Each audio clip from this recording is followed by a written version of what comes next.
Забеляза ли, че на Евровизия килимът не е червен? Още през 2010-та конкурсът официално сменя червения килим с тюркоазен, защото искат нещо по-различно, по-модерно и разпознаваемо.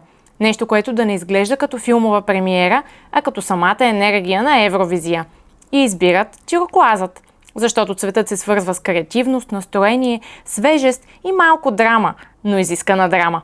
И е супер интересно, че точно този цвят започва все повече да се появява и в интериорния дизайн, особено в по-дълбоките петролени и синьо-зелени нюанси.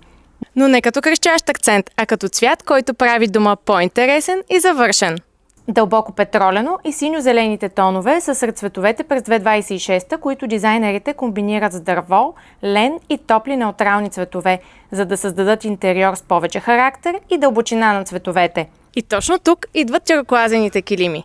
Светъл тюркоаз изглежда въздушен, спокоен и лек, като бутиков хотел до морето. А по-дълбоките петролени тонове стоят супер елегантно и уютно, особено с дърво, крем и дори златни или ръждиви акценти.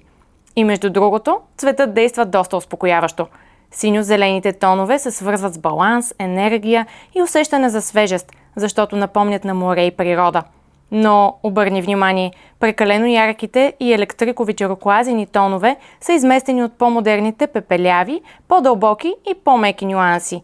И ако те е страх от цветни килими, точно тюркоазът е един от най-лесните цветове, с които да опиташ. Килими Камко БГ. Стъпка към по-красив дом.